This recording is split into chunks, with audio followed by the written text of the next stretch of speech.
Hello বন্ধুরা, তো চলো অনেকটা বেলা হয়ে গেছে, স্নান ধান করে আসলাম আর মাথায় করেছি শ্যাম্পু, তার মধ্যে রোদ নেই, চুলটা কখন শুকাবে জানি না। রান্নাবান্না প্রায় অনেকটাই কমপ্লিট। আর এখন কি হচ্ছে, আর আজকে সানডের মেনুতে কি কি থাকবে চলো তোমাদের কিচেনে গিয়ে দেখাই।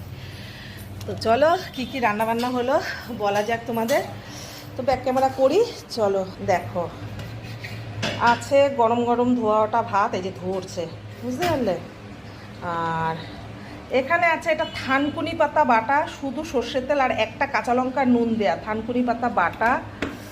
আর এখানে আছে পুঁই শাক চিংড়ি মাছ দিয়ে ঘন্ট, পুঁই শাকের তরকারি, নানা রকম সবজি দিয়ে, বেগুন কুমড়ো আলু পটল ঝিঙে বিনস এই দিয়ে পুঁই শাক চিংড়ি মাছ দিয়ে তরকারি।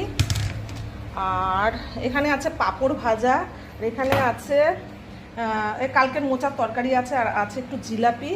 আর চলো ব্যাক ক্যামেরা তো করাই আছে। আর স্পেশাল মেনু সানডের কি হচ্ছে এই দেখো, এখানে হচ্ছে তোমার চিকেন কষা করে নিচ্ছি। চিকেন কষা সানডের স্পেশাল মেনু।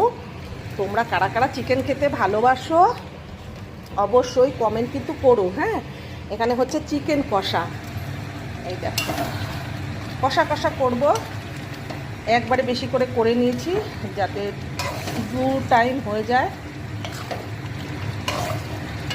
তো এই হলো আজকের মেনু। কি কি মনে আছে, গরম ভাতের সাথে থানকুনি পাতা বাটা, আর বাসন টাসন অনেকগুলো পড়ে আছে।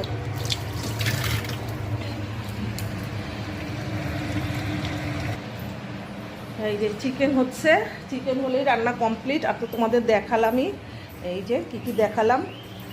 তো আরেকবার দেখিয়ে দিই, আমি নিজেই ভুলে গেছি আমি কী রান্না করেছি, বুঝতে পারলে।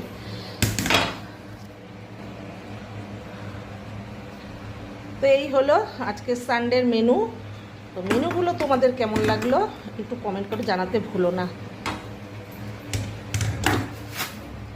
পাঁপড় ভাজা, একটু চাটনি করতে পারি ঠিক নেই, ঘরে টমেটো ছাড়া আর কিছু নেই চাটনি করার।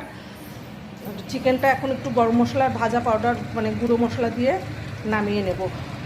তো চলো, ভিডিওটা ভালো লাগলে লাইক কমেন্ট শেয়ার করো। আর রোজ রোজ ছোটো ছোটো ভিডিও নিয়ে আমি চলে আসবো তোমাদের সামনে, তোমাদের সময় দিই। Take care, bye by.